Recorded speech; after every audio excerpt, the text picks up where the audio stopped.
Down to 1% from 2%. The Rockets.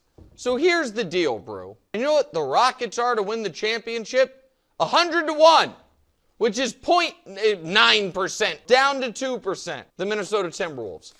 They needed to climb, and they still could, climb up to the 4-5 for me to feel good about them having a real chance of going on a run. Up to 3%, the Bucks. It's just Giannis. 3% feels like not too much, a fair slice. Down to 4%, Denver. The argument for Denver versus the argument for Milwaukee is just that they're the same argument. We have an all-time legendary player, maybe we can put the team on his back, basically asking Giannis or Jokic to do what 22-year-old LeBron did in carrying a team to the NBA Finals. To 5% is the Warriors.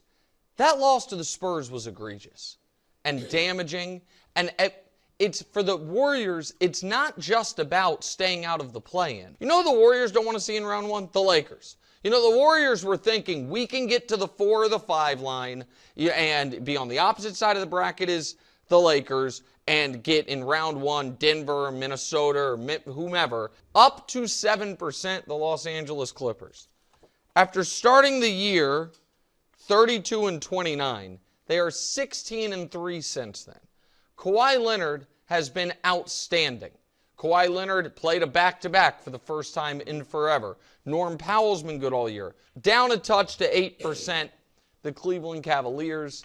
This is less about what they have or haven't done and more about what the Celtics, more on them, have done. I still think they've earned the respect to have the 4th biggest slice of the pie. But as you can tell, with 3 teams left in the pie, I think this NBA season is a 3-team race for the championship. With its smallest slice yet, down to 15%, is Oklahoma City. I didn't love how they played against Houston.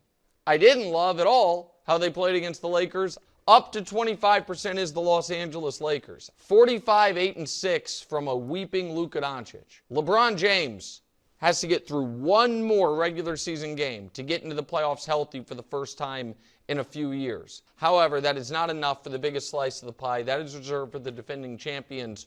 I still think the Celtics have an extra gear they have not tapped into.